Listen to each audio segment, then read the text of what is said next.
두 번째 시간으로 4차 산업혁명 시대의 미디어 정보 활용 전략에 대해 미래 미디어 여성들이 더 잘 활용할 수 있다라는 주제로 류영달 한국정보화진흥원 수석 연구원님께서 교육을 해주시겠습니다. 큰 박수로 맞이해 주시기 바랍니다.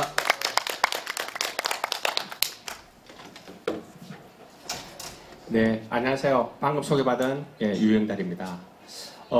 오늘 저는 우리가 4차 산업혁명 시대를 맞아서 어떻게 이렇게 미디어 정보를 잘 활용할 수 있을 것인가, 좀 더 우리가 이게 활용을 보다 확산해 가야 되지 않는가 하는 그런 관점에서 말씀을 드리고자 합니다.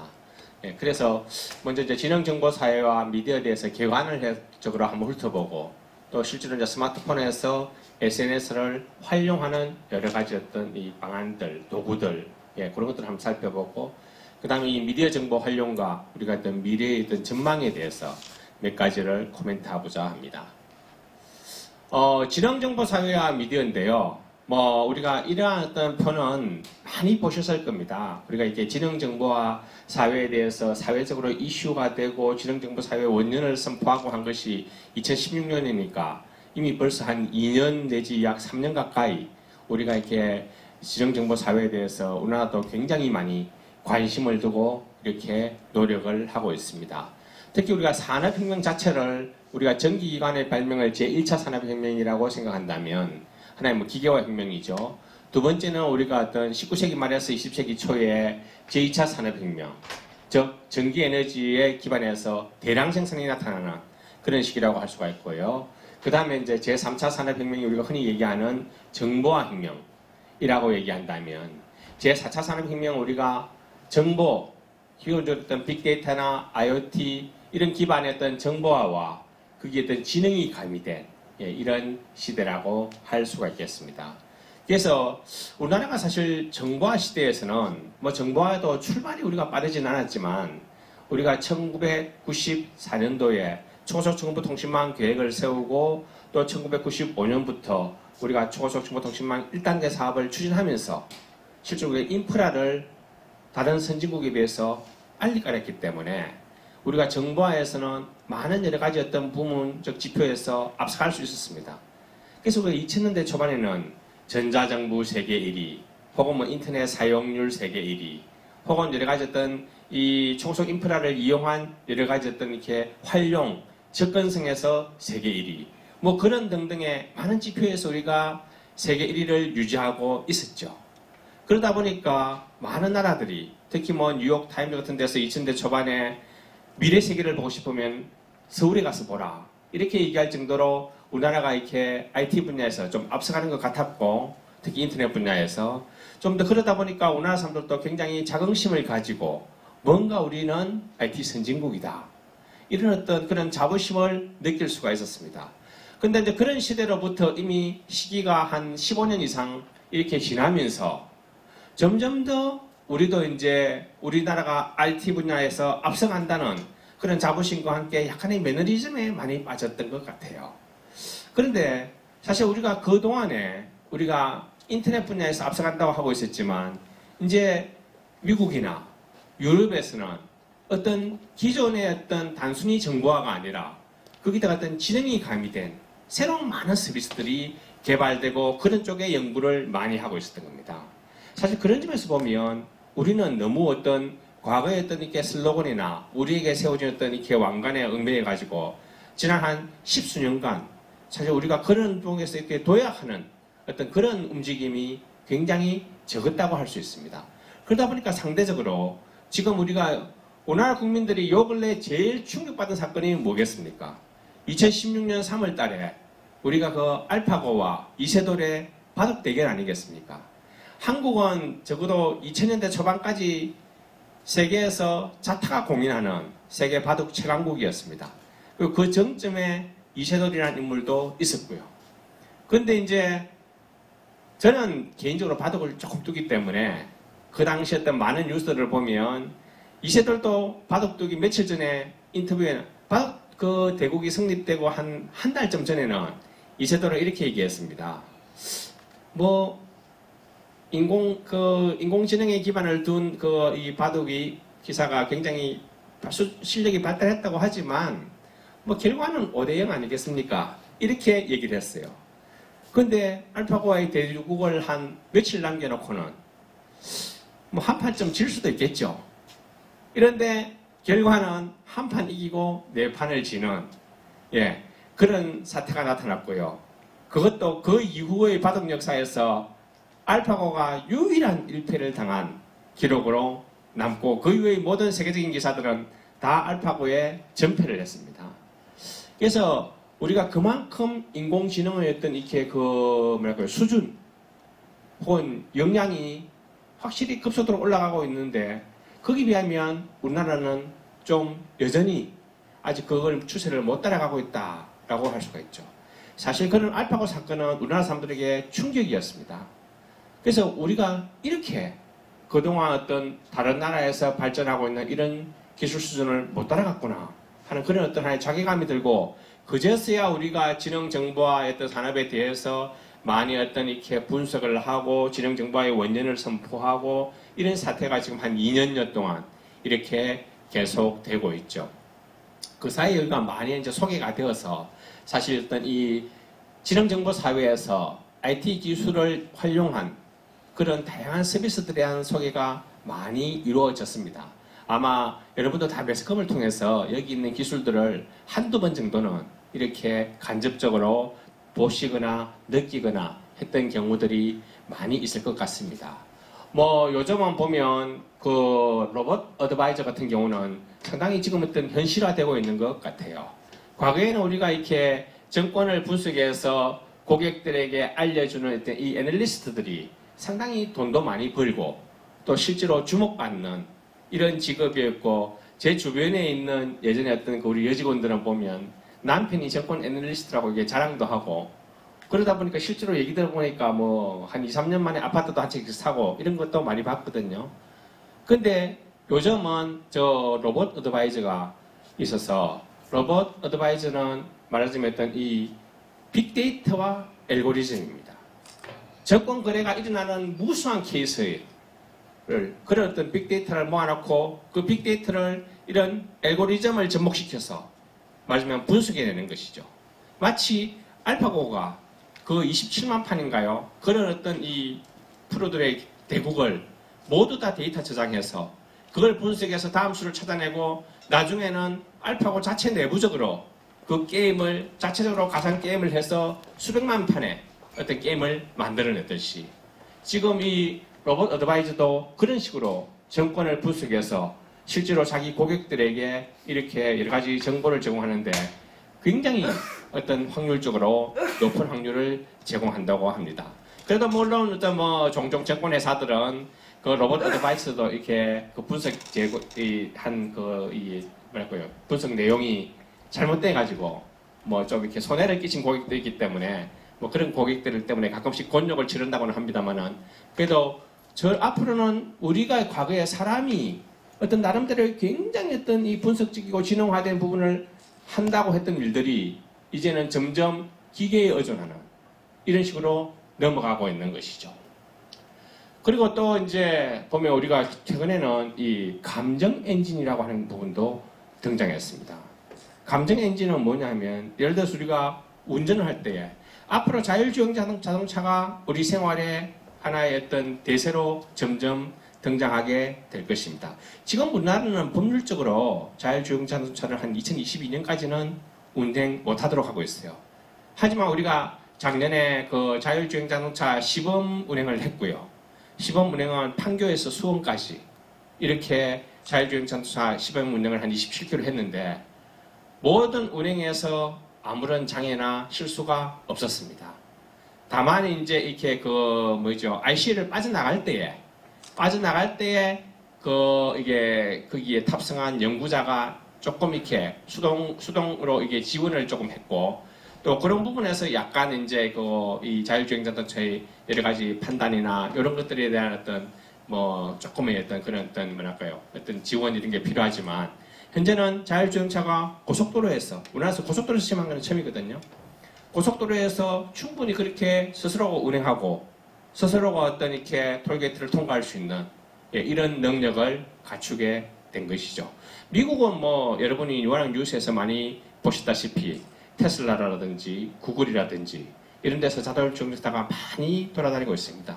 그리고 이미 캘리포니아 같은 데서는 벌써 금년부터 이렇게 부분적으로 자율주행차가 운행하도록 이렇게 하고 있죠. 우리나라도 어쨌든 아마 지금의 추세라면 한 2022년쯤부터는 우리가 직접 도로에서 운행하는 자율주행 자동차를 보게 될 것입니다. 우리나라 연구소에서 펴낸 미래 기술의 어떤 이게 확대 방향에 보면요.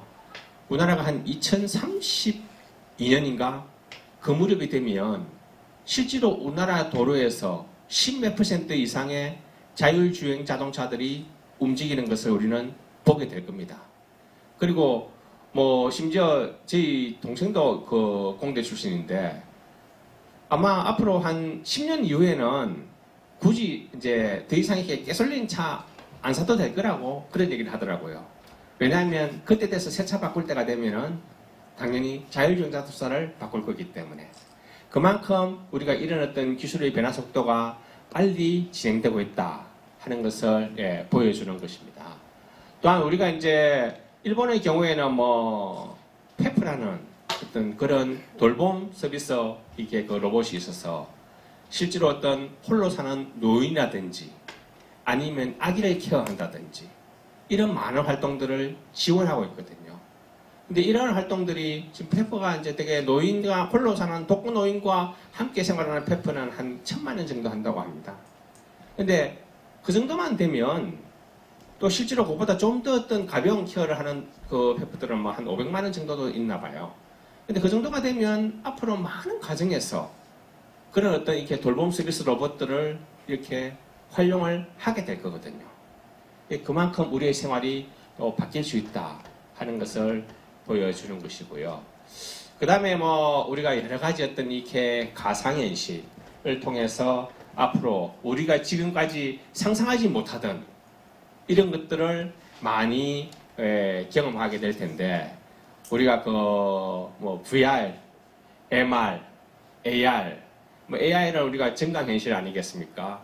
기본적으로 어떤 VR이 우리가 이게 버티칼 어떤 게 가상현실이라면 실제로 어떤 AR은 우리가 현실적 어떤 이 백그라운드 배경 위에 우리가 VR을 엎어놓은 것이라고 할 수가 있고요.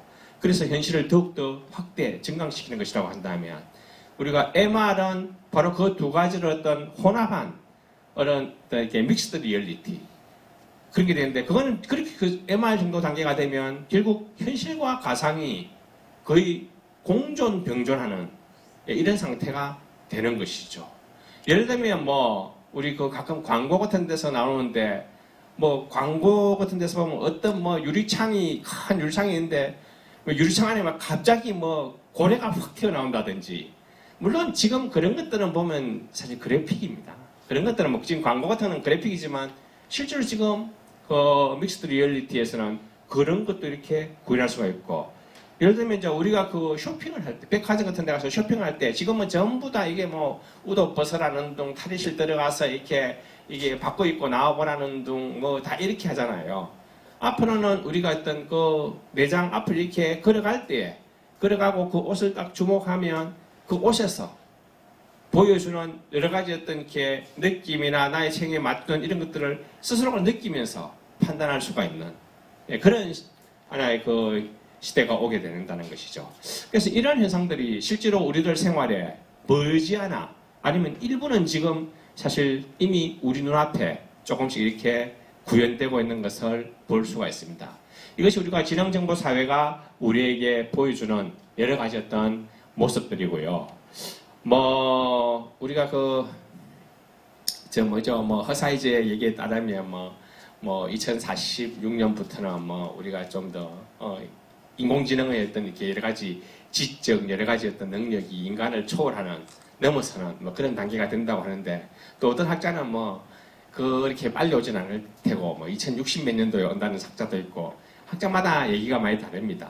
그러나 어쨌든 우리 눈앞에 우리가 인간이 사실 지금까지 모든 어떤 이렇게 자기에게 복종하는 수동적인 존재로서 어떤 기계만을 가지고 혹은 그걸 활용해서 살아오다가 앞으로는 우리 인간이 어쩌면 우리와 동등한 존재로서 어떤 위치를 갖는 그런 기계를 대하고 살아야 되는 시대가 곧 오게 될지도 모른다는 것이죠. 우리가 2004년이든가요? 2004년인가 그 무렵에 우리가 마이너리티 영화가 나왔을 때에 얼마나 그 마이너리티 영화를 보고 놀랐습니까? 물론 뭐 2050 몇 년, 그 2050년 뒤의 세계를 얘기한 것이긴 하지만 실제로 그 마이너리티 세계가 정말 현실화된다면 오히려 보면 기계가 더 우월한 위치에 있고 인간은 거기에 부속물처럼 어떤 이렇게 맞추어 살아가는 그런 세계를 우리가 그 영화에서 봤는데 사실 그런 세계가 올 수가 있다는 것이죠. 그러므로 이제 우리가 사실 어떤 인간이 가지고 있는 여러 가지 어떤 이 감성적이고 창의적인 어떤 이런 면과 또 실제로 앞으로의 어떤 지능정보사회의 제일 핵심은 뭐 여러 가지가 있겠지만 IoT, 무슨 클라우드, 빅데이터, 모바일 뭐 여러 가지 요소를 얘기하지만 이 지능정보사회의 최대 핵심은 데이터라고 할 수 있습니다. 그래서 바로 그런 지금은 이제 빅데이터는 사실 여러분들은 다 저 세대도 마찬가지지만 다 우리가 이렇게 표본 추출과 분석 방법에 대해서 그걸 사회과학적 방법의 핵심이라고 배우고 자란 세대들 아닙니까? 근데 이제는 앞으로 표본 추출 자체가 중요하지 않습니다. 어차피 전수 데이터, 총괄적인 전수 데이터를 분석해서 그걸 가지고 바로 그 결과를 보여주는 것이기 때문에 그런 작업은 사실 사람이 하기 힘들죠.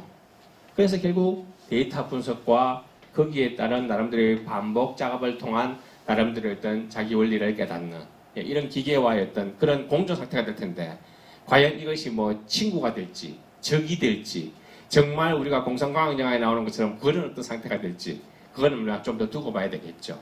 다만 우리가 현실적으로 이런 어떤 세계가 점점 우리 앞에 오고 있다 하는 것은 우리가 느낄 수가 있습니다.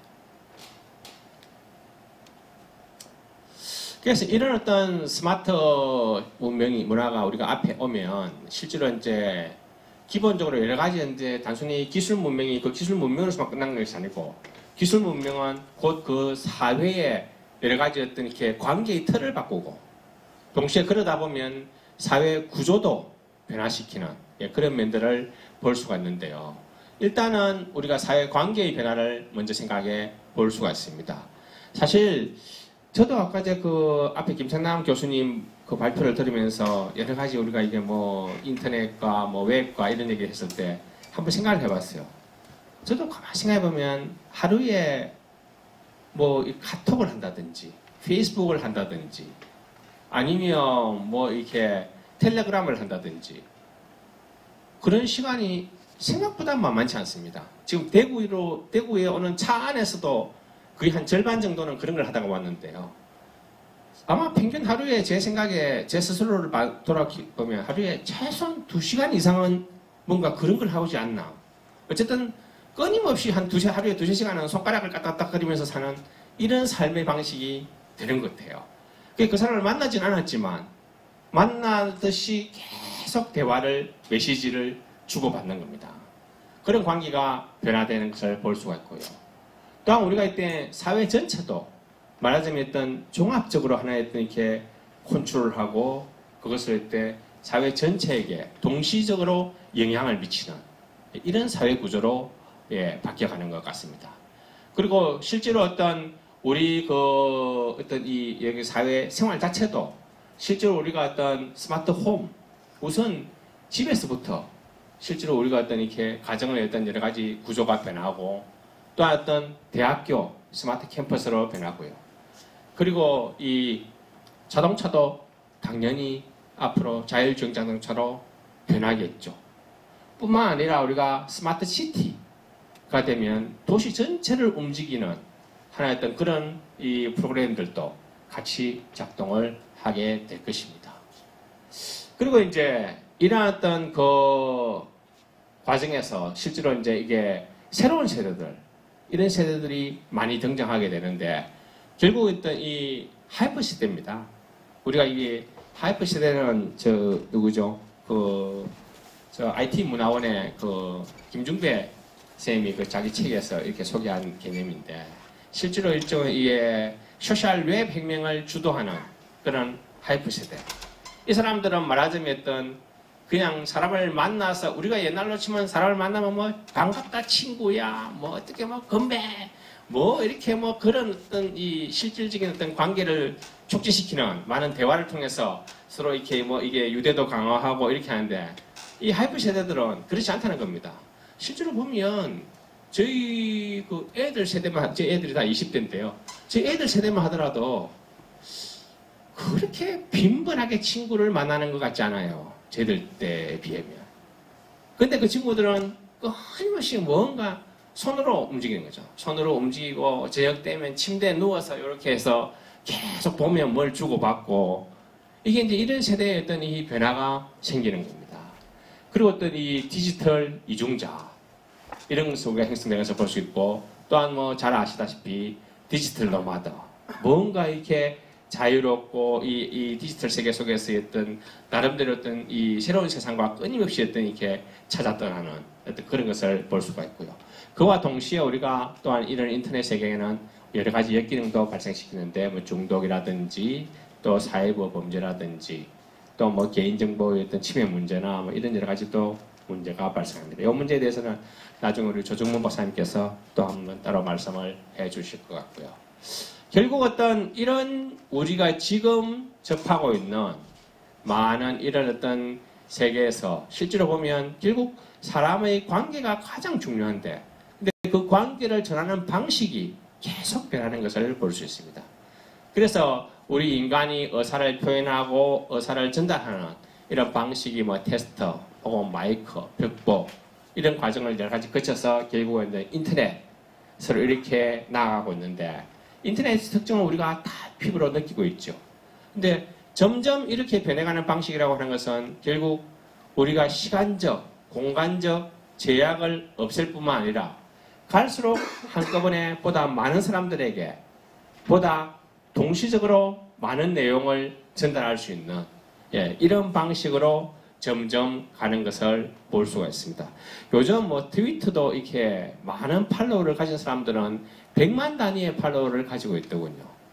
뭐 저는 이게 그렇게 트위터를 잘 하지 않기 때문에 그걸 크게 못 느끼겠습니다만은 과연 어떤 그런 식의 어떤 이렇게 이 의사 전달이나 그런 것을 글쎄 어떻게 평가를 해야 될지 잘 모르겠어요. 그이 가지는 제가 보기엔 또 다른 어떤 속성적인 면에서 여러 가지 양면적인 차원이 다 있을 것 같은데요. 어쨌든 우리가 그런 식으로 변해가는 것을 볼 수가 있습니다. 되게 우리가 이런 소셜 미디어들이 변해가는 것을 본다면 이메일 사실 제가 이메일을 처음 사용한 것이 1994년도 무렵에 이메일을 처음 사용했는데 그때만 하더라도 이렇게 이메일을 쓴다는 자체만으로도 약간 앞서가는 존재들이었거든요. 근데 뭐 이제 이메일은 누구나 다 쓰는 이제 할아버지들도 다 쓰는 이런 것이 되어 있었고요. 그 다음에 뭐 카페가 한창 유행이었고 또 메신저가 있었고 블로그가 한참 있었고 또 뭐 블로그를 잘 꾸미기 위한 사회적 문제도 많았고 결국은 이 뭐 지금 트위터 혹은 또 페이스북 같은 이런 여러 가지 어떤 소셜 미디어까지 나왔습니다. 이제 이런 과정도 따지고 보면 점점 더 제한된 대상과 한정된 영역에서 폐쇄적으로 유지되는 것이 점점 더 오픈된, 개방된. 그 지금 뭐 저는 대통령들도 물론 트위터를 썼겠죠. 근데 뭐 트럼프 대통령에 대해서 긍정적인 면도 많고 부정적인 면도 많고 여러 가지가 많은데 저는 한 가지는 좀 트럼프 대통령에 대해서 독특한 점을 인정해주고 싶어요. 사실 뭐 미국 대통령 하면 세계에서 최강자 아니겠습니까? 저는 세계 제1인자라고 할 수 있는 미국 대통령이 저렇게 다수의 사람들에게 자기의 속을 한순간에 이렇게 까발려가지고 전파시키는 이런 것은 또 제가 볼 때 이 역사적 진전 과정에서 처음 아닐까 싶어요. 히틀러 같은 사람도 그렇게 하지 못했을 것 같은데. 그래서 저는 그런 점은 아주 특이하다고 생각합니다. 물론 거기에는 뭐 자기 고집도 있고 좀 깡짜 비슷한 주장도 있고 하긴 하지만 그래도 그 트럼프의 그 팔로워가 뭐 얼마나 수십만 거의 100만까지 되는 이런 사람들이 그 트럼프가 이렇게 보내는 트위터 하나에 의해서 어떤 거는 신문 보도보다 그 트럼프의 트위터가 먼저 알려져요. 그래서 그런 걸 보면 정말 우리가 이 미디어의 변화가 또 새로운 어떤 이렇게 사회 문화를 만든 것이 아닌가. 또 어찌 보면 우리가 정말 어떤 세계 최강자로 생각하는 저런 권력자와의 어떤 관계의 어떤 방식이 많이 변한 게 아닌가. 예, 그런 생각을 해보게 됩니다. 예. 잠깐 이 소셜 미디어에 대해서 한 가지 이제 그 말씀을 드리면, 사실 이제 소셜 미디어가 보편화되고 누구나 다 그것을 이용한다는 것은 그 뭐 너무나 현재 나타나는 상황이고 또 당연한 것이긴 한데요. 사실 오늘 최근에 우리가 많이 문제가 되는 것이 가짜뉴스 문제 아니겠습니까? 가짜뉴스. 그리고 이렇게 우리가 뉴스를 접하는 방식도 바뀌었습니다. 아까 뭐 김창남 원장님도 신문이 너무 두껍고 볼 게 없다고, 볼 게 없는 게 아니라 보지도 않는다고 얘기를 했는데, 뭐 저도 마찬가지. 저희도 원래 초까지만 하더라도 저희 집에 신문이 한 3-4개 들어왔어요. 그 공짜로 끼워주는 신문까지 포함하면. 근데 사실 저는 뭐 제 개인적으로는 이렇게 그 중앙선대위가 있습니다.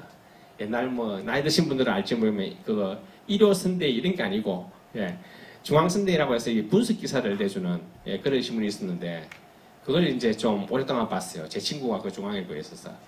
근데 그건 좀 도움이 됐습니다. 근데 다른 신문은 아무리 해도 보지 않고 결국은 이렇게 화요일날, 금요일날 그 폐지 수집할 때, 내일 보낼 때만 이렇게 들고 나가서 폐지 수집하게 되는 그런 상황이 되버렸는데요. 사실 이제는 많은 것들이 다 지금 이렇게 우리가 뉴스를 볼 때도 이제 신문을 보지 않아요. 거의 제가 보는데 아마 60, 70대 이상 아니면. 그럼 뉴스를 사람들은 무엇으로 볼까요? 여러분은 되게 뉴스를 뭘로 보십니까? 저는 아침에 눈 뜨면 네이버로 뉴스를 봅니다. 우리나라 사람들은 약 한 80%가 아침 첫 뉴스를 네이버로 본다는 통계가 있습니다. 당연히 네이버 들어가면 제가 그냥 뭐 한 뉴스를만 보는 것 정도가 아니고 주요 뉴스를 쫙 리스트를 해서 다 보내주잖아요. 최근에도 네이버가 그 이 뉴스 이렇게 순위 정하는 것 때문에 약간 곤욕을 치르긴 했죠. 미국 사람들은 무엇으로 아침 뉴스를 보겠습니까? 미국 사람들은 페이스북으로 아침 뉴스를 봅니다. 2016년 초까지도 미국 사람들 중에 한 70 내지 80%가 페이스북으로 아침 뉴스를 본다고 합니다. 근데 문제는 뭐냐면 이 페이스북은 전 세계에 10억 명이 넘는 이런 그 이용자를 가지고 있거든요. 10억 뭐 그때 5천만인가 8천만인가 그런 숫자도 나왔는데, 지금은 페이스북에 대해서 이 딜리트 페이스북 운동이 미국에서 한창 진행됐습니다. 근데 왜냐하면 이런 그 딜리트 페이스북이 나타나게 된 기본적인 이유가 사실 이 트럼프 진영에서 페이스북 이용자 정보 뭐 8,700만 개를 이렇게 가져다가 선거운동에 이용을 했어요. 그러면서 많은 사람들이 그에 대해서 비판을 하고 반대를 하고, 저기 뭐 저크버그가 하면 그거에 대해서 이렇게 사과 메시지도 발표하고 뭐 그런 적이 있었는데, 그 뒤로 이게 미국에서도 이제 젊은 층이 이런 그 딜리트 페이스북 운동이 일어나가지고 전체 한번 여론조사를 해봤더니 거기 미국 청년 젊은 세대에 18세에서 29세까지의 젊은 세대를만을 대상으로 조사를 해봤더니 전체 페이스북 이전에 쓰던 사람들 중에서 약 한 44%가 최근에 페이스북 앱을 자기 핸드폰에서 지웠다라고 얘기를 합니다. 그만큼 이제 페이스북의 영향력이 지금 좀 감소하고 실제로 페이스북 이용자 숫자도 전체적으로 줄어들고 있는데요. 어쨌든 그만큼 지금은 뉴스조차도 SNS를 통해서 우리는 뉴스를 접하고, SNS가 아침에 골라주는 뉴스를 보는 거죠. 우리가 고르지 않습니다. SNS가 딱 순서대로 보여주는 뉴스를 우리가 보는 거죠. 물론 그 안에서는 우리가 선택을 할 수는 있겠지만, 그만큼 이제 이런 SNS 영향력이 강해지다 보니까 실제로 이런 그 SNS의 순위 중에는 가짜 뉴스도 많았습니다. 단적인 예가요. 오늘 트럼프 대통령 얘기를 많이 하게 되는데, 트럼프 대통령이 대통령 당선되었을 때 트럼프 대통령의 당선에는 혁혁하게 기여한 인물들이 있다. 근데 그들이 누구냐? 마케도니안 소년들이다. 이런 얘기가 있었습니다.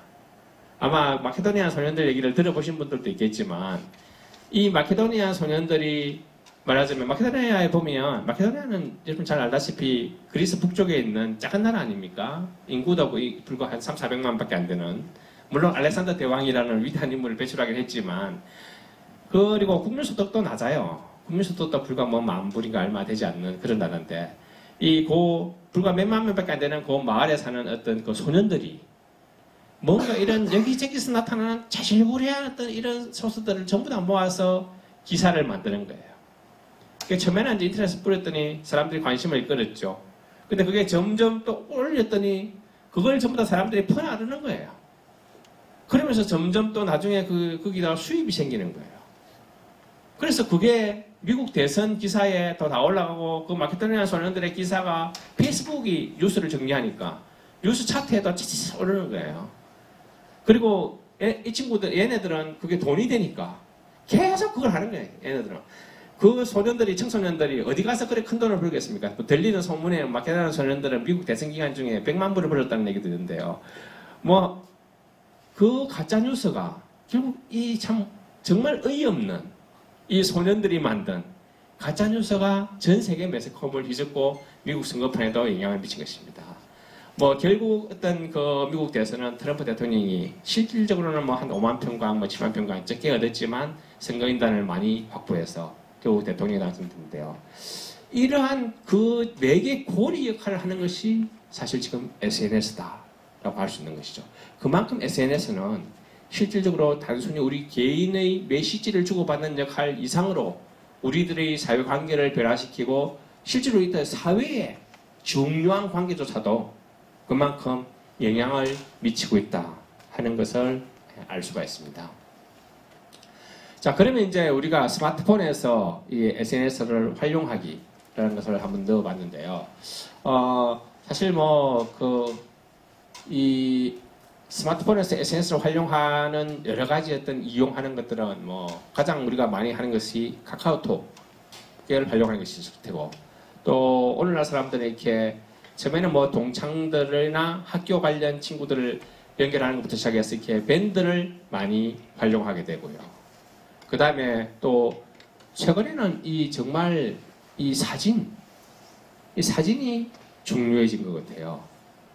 그래서 예전에는 우리가 보면 내가 주장하고 싶은 글을 장황하게 쓰고 밑에 사진을 한 장, 두 장 올렸거든요.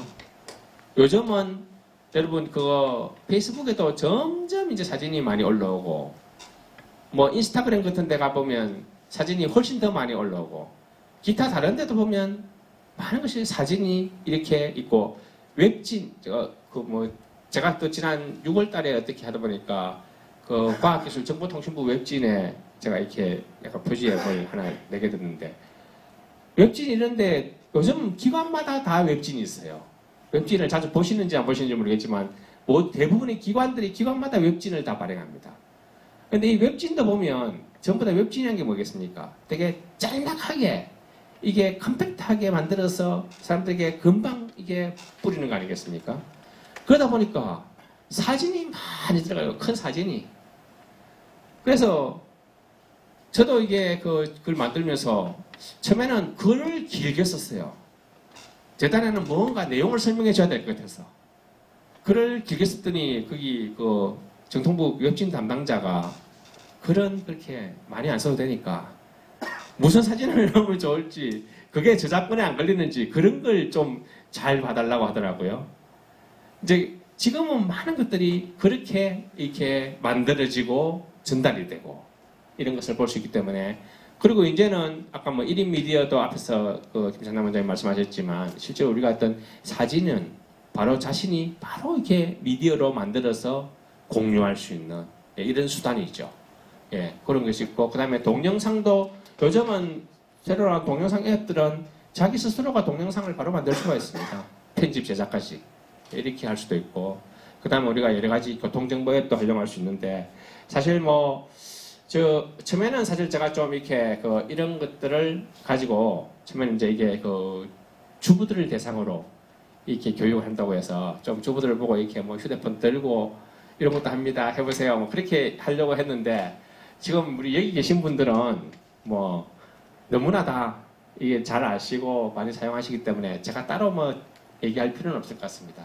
어쨌든 우리가 이런 걸 통해서 많이 활용할 수 있고 밴드도 그런 것 같아요.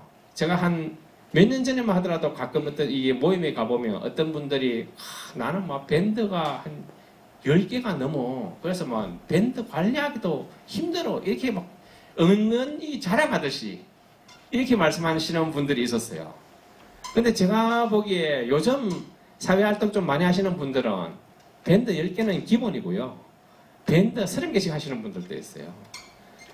뭐 사실 어찌 보면 너무 속모습이고 쓸모없는 것이긴 하죠. 근데 그만큼 우리들의 어떤 이 여러 가지 생활이나 이 관계망의 어떤 관리가 바뀌었다 하는 것을 볼 수 있습니다. 저도 정보산학회에 무슨 밴드에 가입되어 있는데 거의 강요에 의해서 제가 뭘 하지도 않았는데 이게 막 끌려 들어가가지고 하기도 하고 이런 것들 우리가 많이 볼 수 있습니다. 그래서 이런 식으로 해서 뭐 밴드를 만들고 뭐 밴드는 또 뭐 쉽게 탈퇴도 가능하니까 이런 것들은 가능하고요. 그 다음에 특히 이제 사진 이런 것들이 있고 사진도 옛날에 그냥 단순히 사진을 찍어서 이렇게 뭐 이미 다 아시다시피 사진을 찍어서 이렇게 뭐 자기 그 갤러리에 관리하고 그걸 필요에 따라서 이렇게 SNS에 끌어 들어와서 뭐 보내고 하는 그런 다 아시잖아요. 최근에는 또 보면 이게 단순히 뭐 사진도 다 편집도 가능하죠. 뭐 우리 옛날에는 뽀샵이란 말을 많이 했는데 이제 뭐 뽀샵이란 말이 따로 필요 없을 정도로 이런 스스로 사진 관리가 많이 필요합니다. 그리고 뭐 보면 우리가 그 앱 중에 그 B612라는 이런 앱도 있는데 이 앱은 뭐 여러 가지 사진이나 간단한 어떤 이런 동영상을 이렇게 실제로 자기가 여러 가지로 꾸며서 보낼 수 있는 그런 앱입니다.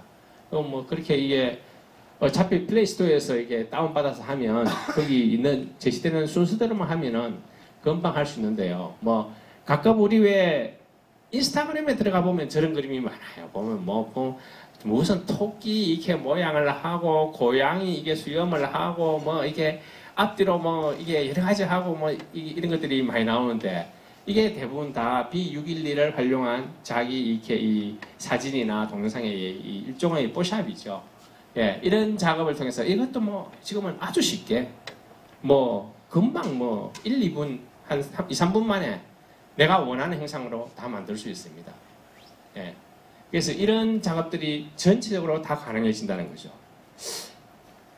제가 정말 그때만 하더라도 감명 깊게 읽었던 게 1995년도에 빌 게이츠가 모든 걸 손끝에서 세계로 뭐 그런 책이 있었어요. 그래서 빌 게이츠가 그때 1995년대 그 책을 낼 때는 사실 빌 게이츠는 이렇게 뭐 지금 스마트폰을 예상한 게 아니고 인터넷으로 이렇게 클릭하면서 모든 것을 할 수 있다는 그런 뜻으로 사실 손끝에서 세계로라는 책을 냈고 그때만 하더라도 그게 제일 뭐 이게 우리가 센세이션한 책인 줄 알고 정말 뭐 열심히 읽었거든요. 그리고 뭐 보면 어떤 그 미국에서 나온 책 중에는 빌 게이츠가 대통령이 되는 세상 뭐 이런 책도 있었어요. 그때만 하더라도 지금 벌써 23년 전쯤 아닙니까? 빌 게이츠라는 존재 자체가 너무나 혁신의 아이콘이고 새로운 신세계로 가는 과정이고 그랬거든요. 빌 게이츠라는 말만 하는 것만으로도 저도 신세계에 가까이 가는 사람처럼 보이는 이런 시대가 있었어요. 지금은 정말 빌 게이츠는 사실 그때 인터넷을 통해서 내가 뭐 미국에 있는 사람하고도 접촉하고 유럽에 있는 사람하고도 접촉할 수 있다. 그런 뜻으로 얘기했는데 지금은 뭐 그 정도는 약과입니다. 그 정도는 약과고 어쨌든 손끝에서 나의 모든 것을 바꿀 수가 있습니다. 그리고 뭐 동영상도 이렇게 키리 메스트 같은 게 나와가지고 이제 완전히 동영상도 내가 자유롭게 편집할 수 있는 그런 앱까지 이미 다 나와 있고요. 또 실제로 뭐 오늘 제가 제가 서울에서 대구로 와서 대구에서 울산으로 오면서 이제 이것도 전부 다 이렇게 우리가 표도로 찾으면서 오지 않습니까? 어떻게 하면 단 10분이라도 빨리 가느냐 그런 걸 다 찾고 찾아가는데 마찬가지로 이제 뭐 여기 분들은 당연히 다 그러시겠죠. 뭐 이게 저희 아버님이 연세가 82세신데요. 한 5, 6년 전까지만 하더라도 저희 아버님이 인터넷으로 열차표를 다 예매를 하셨어요. 근데 언제부터인지 잘 안 된다고 그러시고 명절 열차표도 예매를 못하고 저희는 명절은 또 다 서울에 가서 서울에 형제들이 다 있으니까 서울에 지내거든요. 잘 안 된다고 그러시고 해서 제가 한 5년 전쯤부터는 제가 다 예매를 해드립니다. 해드리면 그렇게 맞춰서 오시는데 실제로 이제 지금 뭐 우리가 기차표를 예매하거나 고속버스를 예매하거나 심지어 항공권 예매조차도 다 이제 우리가 미리 스마트폰으로 다 이렇게 해놓고 움직이는 것이죠. 그리고 버스 이용도 정말 참 획기적이라고 생각하는 것은 제가 2004년도에 유비쿼터스 기본 계획이라는 그런 연구 보고서를 만드는 작업을 했었고요. 이제 2005년도에 우리가 그걸 이게 정책 보고서화 시켜서 2006년 초에 발표시킨 작업을 했는데 초기 그 작업을 제가 좀 이렇게 참여를 해서 했었습니다. 근데 그때 우리가 여러 가지 하는 것 중에 이게 유비쿼터스를 실현하는 당시에 유비쿼터스 사례를 들으라 하는데 유비쿼터스 사례를 들 게 없으니까 우리가 제일 처음에 유비쿼터스 사례를 들었던 게 왜 식당에 이게 뿅 눌리면 그 아주머니가 쫓아와서 뭐 드릴까요 하는 거 있잖아요. 그걸 유비쿼터스라고 소개했던 적도 있는데 사실 좀 의의가 없는 일이죠. 그리고 이제 그 다음 유비쿼터스 사례를 우리가 이게 꼭 구현하고 정말 많은 사람들이 필요로 하는 것이다 하는 것은 뭐냐면 버스 정류장에서 이렇게 무턱대고 15분, 20분, 30분씩 기다리는 이런 분들이 있어서는 안 되겠다. 그러니까 다음 버스가 언제 오는지 아니면 지금 내가 탈 버스가 어디쯤 오고 있는지는 알려주는 그런 서비스가 되면 좋겠다라고 해서 그걸 많이 이제 이렇게 그 기획안으로 소개를 했었습니다. 근데 사실 그때가 2004년인데요. 소개를 하면서도 사실은 저는 그런 생각이 들었어요. 이게 되려면 사실 많은 어떤 그 버스 이동의 데이터가 어디선가 다 이렇게 관리가 돼야 되기 때문에 이게 단시간에 되진 않을 거다. 아마 최소한 한 8년, 10년 혹은 어쩌면 더 이상 걸릴지도 모른다고 생각했어요. 그런데 이게 한 2007년쯤 되니까 버스 운행 시간을 알려주는 버스가 몇 분 뒤에 도착합니다. 이걸 알려주는 서비스가 한 2007년쯤 되니까 막 시범 서비스가 나오더니 한 2009년쯤 되니까 실질적으로 이게 다 그런 것들이 막 적용되기 시작하는 거예요. 그래서 우리가 이렇게 미래 사회에 생길 어떤 이런 기술 기반의 IT 기술 기반의 많은 서비스들이 우리가 생각하는 것보다는 빨리 올지도 모릅니다. 사실 우리가 지금 뭐 휴대폰도 아이폰은 2007년에 나오고 우리나라의 아이폰이 이게 실질적으로 판매된 것은 2009년 10월달인데요. 갤럭시는 2010년 6월달에 나왔거든요. 근데 지금은 만 8년밖에 안 됐어요. 근데 우리가 갤럭시 없는 세상을 상상할 수도 없는 것처럼 우리가 생각보다는 이런 것들이 굉장히 서비스가 빨리 와서 우리 실생활에 바로 어떤 이렇게 직접적으로 활용이 되는 이런 단계가 올 수 있다 하는 것이죠. 지도 활용까지 이런 것들이 있고요. 뭐 제가 아까 말씀드린 것처럼 혹시라도 이게 청중 조금 이렇게 연세 드신 분들이면 이런 것에 대해서도 좀 상세히 설명을 하려고 했는데 굳이 설명할 필요는 없을 것 같습니다. 참고로 이렇게 뭐 코레일톡 혹은 요즘 뭐 SRT 있지 않습니까? 그래서 이렇게 더구나 SRT에서 이게 좀 짧은 구간을 하면은 코레일까지도 같이 다 이렇게 보여주기 때문에 언제든지 이렇게 열차표나 이런 것들을 내가 필요로 하는 구간의 대안이나 이런 것들을 금방금방 찾아서 확인할 수 있는 이런 것들을 볼 수 있습니다. 그리고 뭐 요즘은 쇼핑도 정말 많이 하더군요. 뭐 저는 쇼핑을 실제로 잘 안 하기 때문에 별로 많이 쓰는 일이 없는데 특히 우리 여성분들은 뭐 이렇게 이런 인터넷을 통해서도 쇼핑을 많이 하고 또 TV에 하는 홈쇼핑 또 만만치 않게 이렇게 많이 하시는 것을 볼 수가 있습니다. 이런 뭐 쇼핑이 앞으로 어쩌면 우리들이 활용하는 많은 어떤 이 서비스 중에 상당 부분이 될 것 같아요. 앞으로는 갈수록 지금 이제는 저는 아직 한 번도 그걸 해보지 않았어요. 근데 지금 우리 젊은 세대들은 보면 해외 직구도 너무 많이 해요. 우리 회사에 있는 지금 뭐 그 30살 안쪽에 우리 그 젊은 직원들은 보면 맨날 자기들 뭐 해외 뭐 중국에서 뭘 구입했네, 미국에서 뭘 구입했네 이런 얘기를 하거든요. 그래서 저는 감히 뭐 그런 걸 아직 해볼 엄두도 안 나고 도대체 이게 그런데 그만큼 이렇게 이런 것들이 우리 생활에 많이 대상이 될 것 같습니다. 그리고 이제 뭐 지도도 딱 이렇게 해보면 지도를 활용하는 것뿐만 아니라 딱 이렇게 보면 뭐 이렇게 노생을 했을 때 내가 가는 어떤 목적지 설정하고 도착하고 이렇게 하면 제가 대구에서 출발해서 대구에 이게 중간에 용계 정류소라는 데를 오고 거기서 몇 분, 그래서 거기서 몇 분 정도 기다리면 다음 버스가 오는데 울산도 도착하니까 엄청나게 많이 자세히 가르쳐 주더라고요. 사실 저는 뭐 택시 타고 와서 그걸 이용할 필요는 없었습니다만은. 그래서 이 정도로 이만큼 우리가 어떤 많은 정보를 우리의 어떤 이렇게 손끝에서 확인할 수가 있다는 것이죠. 그래서 이런 세계가 되어 있는 것을 알 수가 있습니다. 자, 이제 우리가 그러면 앞으로의 그 다음 세대에서는 이제 우리가 이런 어떤 디지털 기반의 모든 것들이 다 우리에게 분명히 편리하고 우리에게 유익한 또 많은 활용처와 활용수단들을 제공해 주는 것은 분명합니다. 그래서 이 디지털 노마드라는 개념도 이미 나온 지가 오래됐죠. 디지털 노마드라는 개념도 이미 한 거의 10년 정도 됐는데요. 이 디지털 노마드의 그 구글에 들어가 보면 디지털 노마드의 삶에 관한 많은 글들이 올라와 있고 경험들이 또 구글에 보면 이렇게 이게 이 각종 페이스북 화면이 이렇게 구성이 되어 있습니다. 하나하나 들어가 보면 이 사진만 보면 정말 저도 저렇게 살고 싶어요. 저도 발리에 가서 저렇게 아마 해변가에서 저거 탁 깔아놓고 이렇게 있고 싶고 이게 호주에 가서 뭐 저렇게 하고 싶죠. 근데 이제 또 자세히 그 내용을 보거나 실제로 얘기를 들어보면 이 디지털 노마드라고 하는 것도 우리가 그냥 저 용어만 듣고 꿈꾸는 같은 그런 세계는 아니에요. 사실은. 뭐 정말 저렇게 사는 사람도 있을 거예요. 돈을 많이 모은 사람들은. 예. 근데 이제 실제로 이제 디지털 노마드를 하는 사람들은 저 자체가 어떤 일과 자기의 생활과 이게 병행되는 것이고 그 일을 하는 순간이나 그 과정에서는 그건 자기들에게 일종의 노동이라는 겁니다. 다만 장소적인 제한을 덜 받는다는 것이고요.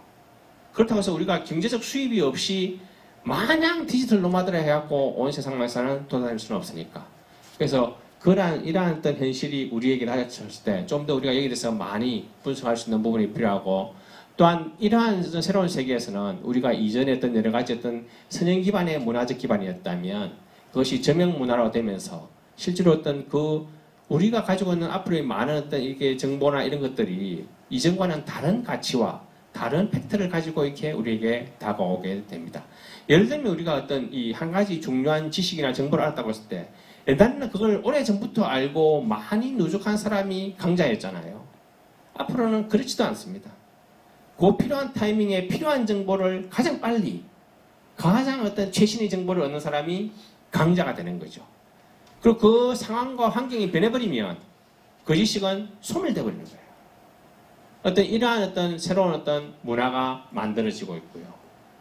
또한 우리가 지능정보사회의 어떤 기본 요소들을 여기 나열했는데 지능정보사회라고 우리가 얘기했을 때 그 기본 어떤 가장 중요한 어떤 요소들을 우리가 뭐 IoT, 클라우드, 빅데이터, 모바일 뭐 이런 것들을 많이 얘기합니다.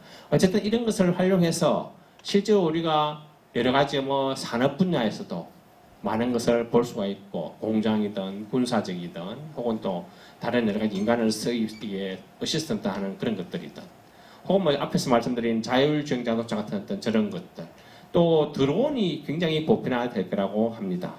그래서 어떤 그런 드론을 활용하는 많은 어떤 이렇게 수단들, 방법들 혹은 어떤 용도들 이것도 생각해 볼 수 있고요. 또한 뭐 슈퍼컴 혹은 뭐 이게 여러 가지 다른 디바이스들 이런 것도 활용할 수 있는데요. 과연 이제 이런 것들이 활용이 되고 확산되는 것은 분명하죠. 근데 문제는 이제 그런 것들에 이제는 좀 더 나아가서 그런 것들을 활용하되 단순히 그냥 막연하게 그것이 나에게 유익을 주는 것만 아니라 그것이 나의 생활 방식과 생활 구조를 어떻게 바꾸느냐, 어떻게 영향을 미치느냐 하는 까지도 우리가 함께 고려해야 될 것입니다. 그리고 그것이 적용되는 많은 어떤 이렇게 사례들을 분야별로 이렇게 한번 정리를 해봤습니다. 혹자는 뭐 모든 것에 스마트만 들어가면 다 말이 된다 뭐 이렇게 얘기하는 사람인데 그건 실제로 그렇습니다. 우리가 ICT 기술의 발전을 통한 어떤 이 지능 기술은, 지능 정보 기술은 실제로 우리의 모든 영역을 이렇게 변화시켜 갈 수가 있는 것이죠. 그 또한 어떤 여러 가지 우리가 있던 이런 이 지능 정보 서비스의 어떤 플랫폼도 다양한 서비스를 만들어내면서 확산되는 것을 볼 수 있는데요. 우리가 뭐 지금 이제 개인에게 여러 가지 어떤 서비스를 제공하는 것도 엄청나게 지금 많이 발전하고 있지 않습니까? 예, 이런 것들을 볼 수가 있고요. 전체적으로는 보면 이제 과거에는 우리가 시스템이라는 어떤 그런 부분에서 점점 소프트웨어 쪽으로, 그리고 근데 이게 하나의 플랫폼 쪽으로, 그리고 지금은 빅데이터와 AI 중심의 예, 이런 어떤 하나의 어떤 이런 여러 가지 지능 서비스들이 어떤 흐름이 변하는 것을 예, 볼 수가 있습니다. 저는 이제 이 말씀을 마지막으로 한번 정리를 한다고 생각해 보면 실제로 우리가 근데 이런 어떤 뭐 AI와 로봇 또 빅데이터를 활용해서 우리에게 다가오는 사회는 나름대로 어떤 이렇게 충분히 우리에게 이전에 경험하지 못했던 새로운 경험들을 줄 수도 있지만 그에 따른 부작용도 분명히 가져올 것입니다. 또 우리가 지금 미처 예측하지 못하는 많은 리스크들, 어떤 위험성 이런 것들도 우리에게 줄 수가 있습니다. 그러나 우리가 그런 것 때문에 그런 것에 대한 두려움으로 인해서 우리가 지금 이 기술이 있던 이렇게 서로 이 향상되고 또 그것이 앞으로 만들어 나가는 어떤 사회의 발전을 우리가 이렇게 지체시키거나 어떤 주저할 필요는 없다는 것이죠. 아마 많은 분들이 알고 있다시피 우리가 이 적기조례라는 어떤 그런 것을 듣게 되는데요. 실제로 어떤 이 내연기관은 1860년도부터 유럽에서는 만들어져요. 물론 전기기관은 1770년대에 이미 만들어지지만요. 그래서 이런 내연기관이 만들어지고 자동차가 만들어지고 이제 이 1883년대가 되면 이제 가솔린을 이용하는 자동차가 나오게 되고 이제 이런 것들이 여러 가지 이루어지는데 이 자동차를 제일 먼저 만든 나라는 영국입니다. 전기기관도 영국이 제일 먼저 만들었지만 자동차도 영국에서 제일 먼저 만들어졌어요. 그래서 이제 1860년대 무렵부터 이렇게 영국에 이제 런던 시내에 자동차들이 돌아다니게 되는 거예요. 아마 당시에 자동차들은 뭐 속도는 많이 나지 않았지만 그래도 시속 한 20-30km 정도는 낼 수 있었던 자동차였던 것 같아요. 근데 사실 처음에 자동차 가니까 도로도 길도 없죠. 표시도 잘 안 돼 있죠. 지금 인도 구분도 안 되죠. 자동차가 초기에는 아마 사고도 많이 냈던 것 같아요. 그리고 특히 마차를 모는 마부들이 싫어합니다. 우리로 치면 어떤 서비스의 경쟁 상태가 생기는 것이죠. 그래서 당시에는 어떤 이런 마부들의 어떤 주장이 강해져가지고 실제로 어떤 이 적기조례라는 것을 만들어내요. 한마디로 말하면 자동차는 시내에서는 변두리에서나 시골에서는 시속 6km, 런던 시내에서는 시속 3km 이상 달리면 안 된다. 그리고 자동차가 갈 때는 반드시 55m 앞에 기수가 붉은 적기를 들고 이렇게 가야 된다. 그리고 자동차 운전수 한 명 옆에는 반드시 이게 전기기관을 이렇게 불 때는 그 사람을 별도로 둬야 된다. 사람이 차 한번 타려면 도대체 주인까지 태우면 4명이 움직여야 되는 거예요. 그게 뭐 1880년대 가면은 적기는 또 없어지긴 합니다만은 이런 정도로 되다 보니까 그리고 또 하나 자동차를 타고 가다가 마차와 마주하게 되면 일단 자동차가 쓴다. 마차가 지나간 다음에 자동차는 간다. 뭐 이런 조항들이 많이 생겨요. 결론은 뭐 런던 시민의 안전을 위해서는 도움이 됐을지 모르겠지만 영국은 그 뒤로 자동차 산업이 낙후됩니다. 1883년도에 이게 우리가 다임러 크라이슬러 하는 그 이름이 있던 다임러가 이렇게 가솔린 엔진을 만들게 되고 독일이 비약적으로 이렇게 자동차 산업을 발전시키게 되고요. 나중에는 미국이 자동차 산업을 발전시키게 됩니다. 그리고 뭐 1908년도에 미국의 어떤 포드 자동차가 T 모델을 만들어내므로써 비약적으로 이렇게 대량 생산해내는 그런 것을 우리가 보게 되죠. 어쨌든 이러한 사례는 뭘 보여주느냐? 우리가 어떤 이렇게 기술 문명이 이 경쟁적으로 발전하는 이런 시대에는 그 경쟁의 흐름을 우리가 절대로 외면하거나 그것을 저해시키는 그런 어떤 그 흐름을 타서는 안 된다는 거죠. 다만 그것이 줄 수 있는 많은 문제점들은 제도적으로 보완을 하되 실제로 우리가 이 지금 지능정보기술도 마찬가지인데요. 이것이 확산되고 서로 국가 간에 있어서 각축을 하는 시대에는 그 흐름을 충분히 타면서 거기에 따른 보완적인 제도를 만들어 가야만 결국 시대에 뒤처지지 않는 그런 흐름을 탈 수 있다는 것을 보여주는 것이고요. 요즘은 이렇게 이 디지털 웰빙이라는 개념이 상당히 유행합니다. 다음 주에 그 OECD가 인천 송도에서 이렇게 여러 가지 그 컨퍼런스를 하는데 거기 주제도 디지털 웰빙인데요. 뭐 구글도 최근에는 이게 디지털 웰빙이 있습니다. 왜냐하면 디지털 기기가 너무나 우리 실생활에 붙어 있다 보니까 사람이 피곤하고 도대체 이게 인생 자체가 피곤한 겁니다. 그래서 좀 더 우리가 디지털 기기를 자동적으로 적절하게 조절하고 사람에게 편리한 정도 수준을 점점 강화시키면서 오히려 사람의 심신을 이게 해치거나 부정적으로 작용하는 것들은 줄여가는 그런 어떤 여러 가지 어떤 메커니즘 만들고 또 그런 데 대한 앱도 많이 점점 나오고 있는데 어쨌든 그런 어떤 이러한 것을 활용을 하되 그것이 인간에게 좀 더 어떤 좋은 방향으로 웰빙을 지향하는 방향으로 활용이 되도록 만들어가는 그런 사회 기반을 갖추는데 많이 애를 쓰고 있다는 것이고요. 어쨌든 이런 어떤 이 ICT 기술의 발전 혹은 지능 기술의 개발 이런 것들은 이제는 우리가 단순히 과거에는 어떤 그런 하나의 특정한 것이 우리에게 도구적이고 어떤 뭔가를 활용을 위한 하나의 수단이었다면 이제는 그것을 넘어서 그 자체가 우리의 어떤 이렇게 삶의 어떤 이게 병행하는 수단이고 동시에 그것이 우리 생활의 어떤 중심적인 장이 되고 있다 하는 것을 인식할 필요가 있고요. 또한 그에 따른 우리가 다른 어떤 반대적으로 나타나는 그런 어떤 역기능들, 부정적인 요소들 이런 것도 함께 우리가 잘 갖고 갈 필요가 있을 것이다.